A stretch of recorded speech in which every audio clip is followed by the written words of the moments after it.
I don't know if this will be the last update during quarantine, but it's definitely the last update with his hair. So enjoy this while you can.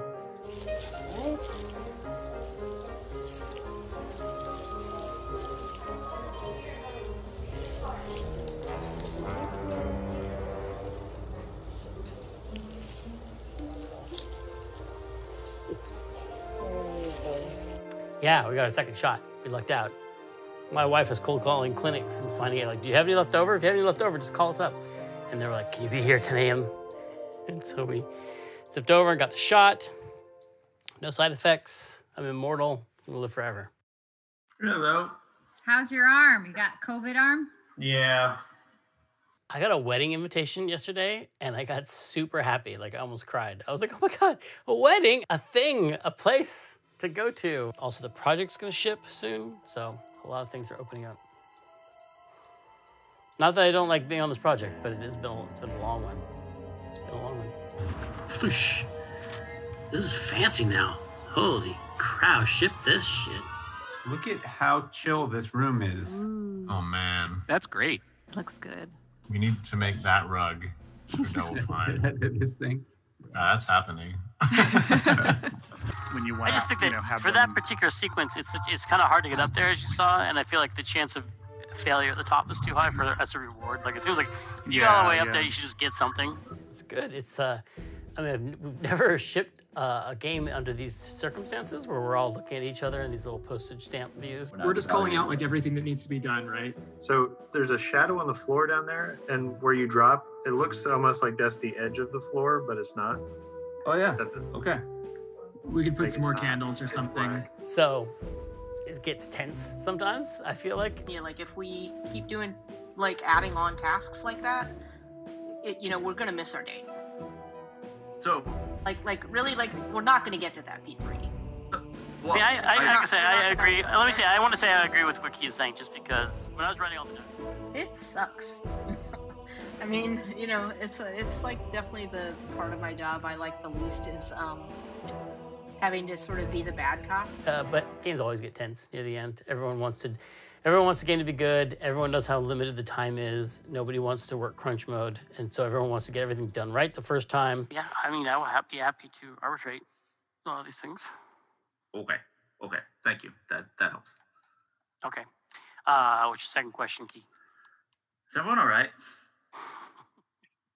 How are you doing, Key? I'm just really tired. Tensions are high, but it's been really rewarding because, we've been watching these play tests and people playing the game. Okay, this is recording too. Hi, I'm back playing Psychonauts 2. Forsyth's got it. She's always in control. I kind of wish that every that's how dialogue works with most of these characters, because right now, yeah, it's like camera zooms in, I can't move around. Oh, hell yeah.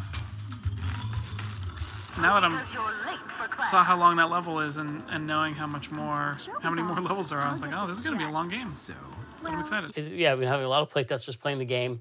We watch them in horror, and then we fix all the things that we see go wrong. Wow. The Office of Truman Zanato, Grand Head of the Psychonauts. Oh, wait, she is up here. Ah, there's 2 lilies. What about the bug count? How are we looking? I don't know. It's a producer problem. It's not something I think about. Because, the game totally crashed on that person. They lost all their progress, and they're super mad. But they were having fun until that happened. And so we can just fix that problem, and that's all we have to do. The scary things to me about a game are, fun. Is it fun? Do people like it? Is it all these, is it creative enough? Having those, feeling like having those things locked down, and then, it's just a bunch of bugs? Oh, okay. We know how to do this. I don't know. I mean, it's. Overall, things are as they should be. I mean, I've got 160 issues on me right now, down from 260. Oh yeah, that's great. Yeah, but I mean, they're all really simple bugs. It's like shit's floating. This thing's not touching the ground. LODs are bad. All of those are good bugs. Let me put it this way: the skies behind Key's head have been sunny for a while, mostly sunny. You watch. The bad meetings, Key's got a raging storm going on behind him the whole time. It's like a little mood ring. But lately it's been clear skies, semi-clear skies. Haven't you noticed that in meetings?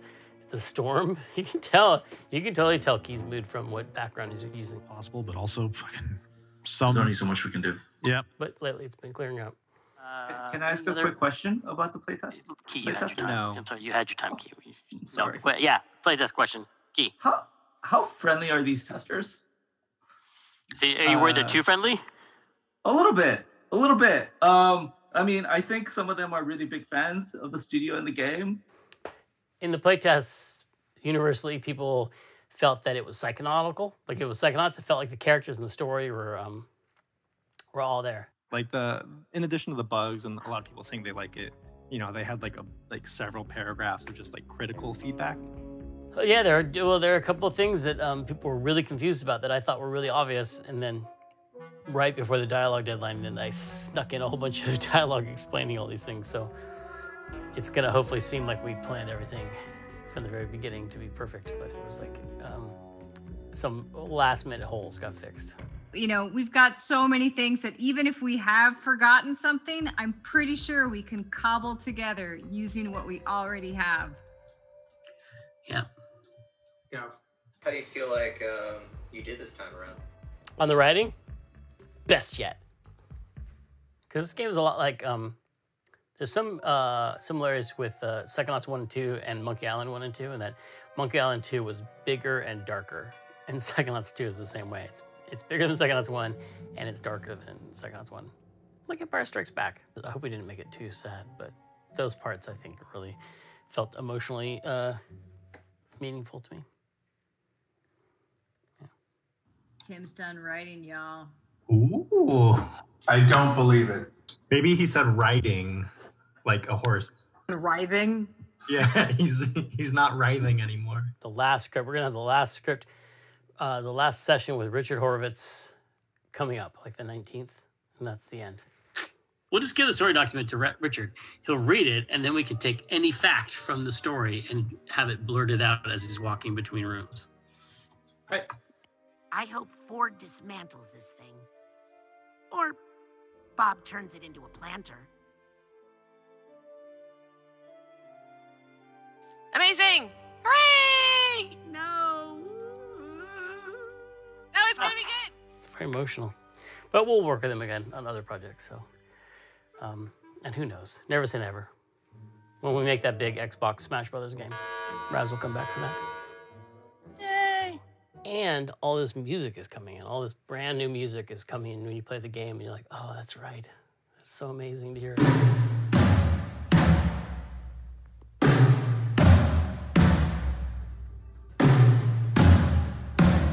Michael Land on bass. Hey.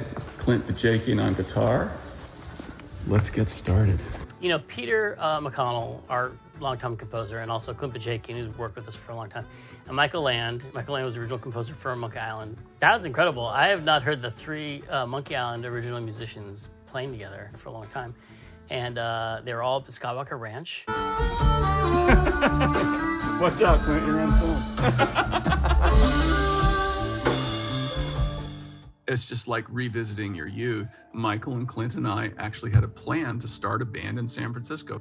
Mike got out here first and got the job at LucasArts, and you know, things changed. By the time Clint and I were able to get out here, it was kind of like, well, look what I'm doing here at work. It's pretty interesting, and it was very interesting.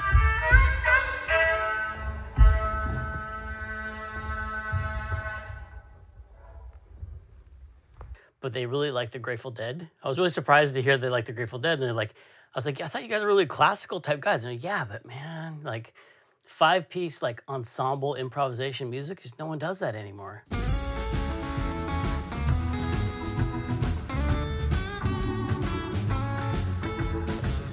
I had not really thought about it that way, but they were able to, in the session, kind of recreate some of that. And it was so exciting to see them do that thing that I know they love so much.